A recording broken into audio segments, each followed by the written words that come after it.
Representative Morgan, what happened in Highland Park is absolutely terrible. It should not have happened.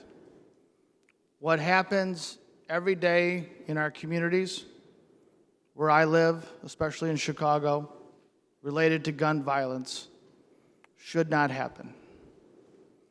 I am empathetic to what you, your committee, this body is trying to achieve. Gun violence is wreaking havoc all over. So my questions come from a point of clarity, not a point of accusing or trying to avoid the issues we're facing.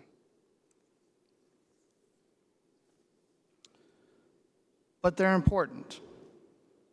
And does this bill include legislation that affects gun manufacturers in Illinois? And they're going to be simple. I mean, you can proliferate, but they're meant to be simple: yes, no.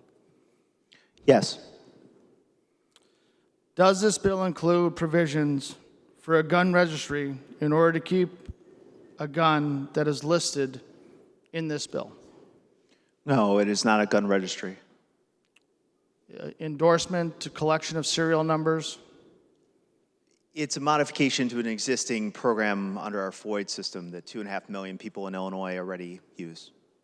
I'm a FOID owner. I've never had to give the serial number of a gun to the state. Will that happen in this bill? Yes. Okay.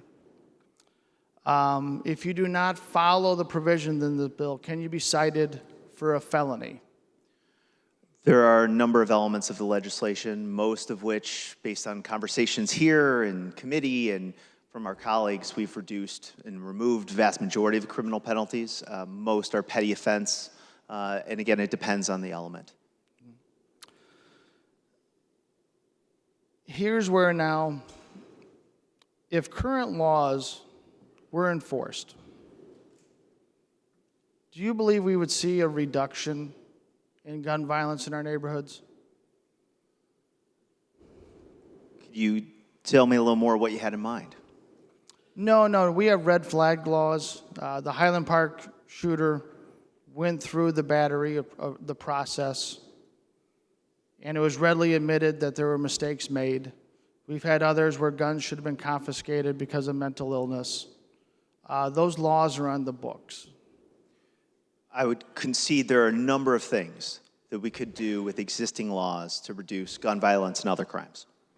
And that leads me to, and I was asked by my sheriff in DuPage County, who are you intending on enforcing this new legislation if a registry is not made and a gun needs to be confiscated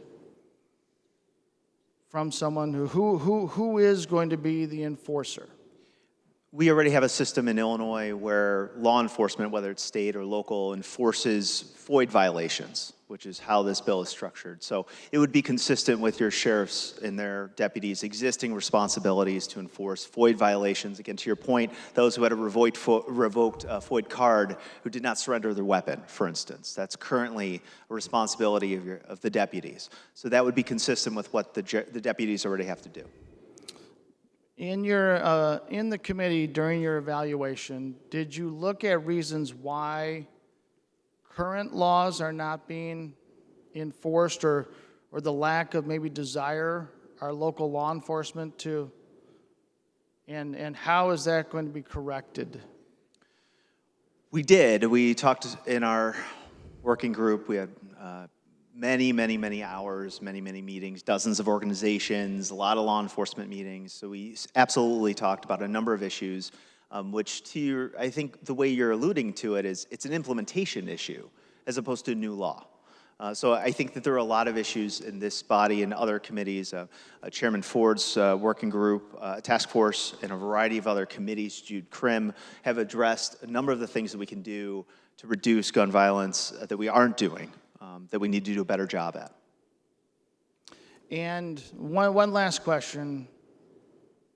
Was your committee one of bipartisanship? Was it inclusive of those who have the same desire to reduce gun violence in the neighborhoods that might have a R behind their name or might know. I don't know. I don't know the composition of your committee, but as a suburban Republican, I was not asked. Was anyone else asked? The working group was a Democratic member working group of 11 individuals. Our public hearings, as you probably know, went through our Jude Crim committee with dozens of hours, I think over 15 hours of testimony through 3 subject matter hearings, which is a bipartisan committee. Again, I would also direct the fact that our task force that Chairman Ford led has had any number of committee hearings and task force meetings, which is also a bipartisan issue. I've also spoken directly to a number of colleagues on both sides of the aisle about this issue. Okay, and how many pages is the bill? 270, 270? I think 77 pages of the current House Amendment 3. Okay, so there may be some other things in there. So then we've already talked about, would be my guess. Are you asking me if there are other things that we haven't addressed that are in the Yes. legislation? There are. I think we could talk about any number of details of implementation. You alluded to one with manufacturing, which was one of the changes that we made with the Amendment 3 that we're discussing here today, and happy to answer any questions about that. Okay. To the bill, if I may. I am empathetic with what's happening in our communities, but I'm disappointed. Speaker, you gave a speech that hit the mark of what is being asked of this body. It was a clear message.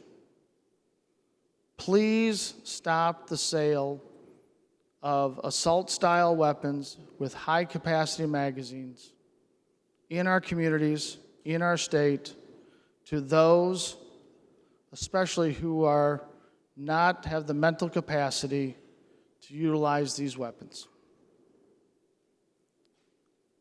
We're failing in that mark. We muck up the process.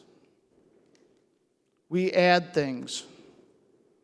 We make a simple request by our communities, and we put in registries, we put in things that affect manufacturing, we make felonies, we put our communities, those who own guns legally, if they don't modify them, we mess up the process for a simple request by our communities that said, please just stop the sale of assault weapons and high-capacity magazines. It was a direct request from my county, DuPage County. It was not 77 pages. It came in a simple resolution. I come down here every day asking what the speaker asked me. Why? Why am I here doing this? It's not here to give words that mean nothing, that do nothing. We don't know about the constitutionality.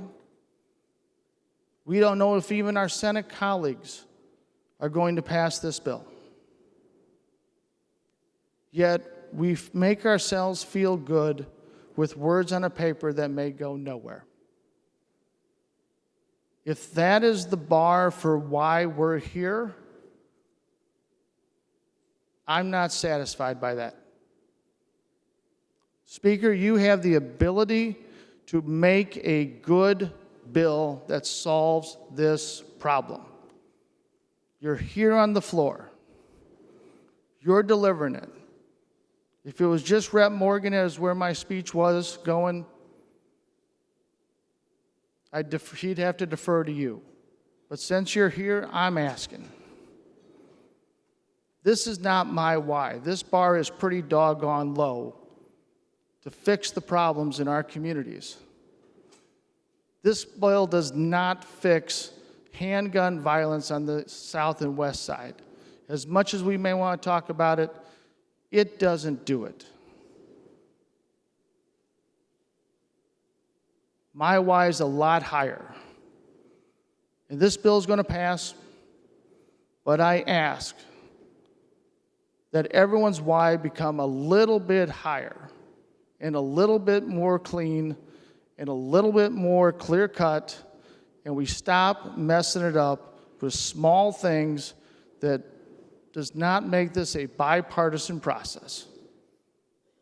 Because no one wants to see children killed in their neighborhoods. That is not a partisan issue. It's not one-sided. I'm here to help. I know many of my colleagues are here to help. And I ask the next go-around that we're included so we can stop this problem together for all Illinoisans. Thank you.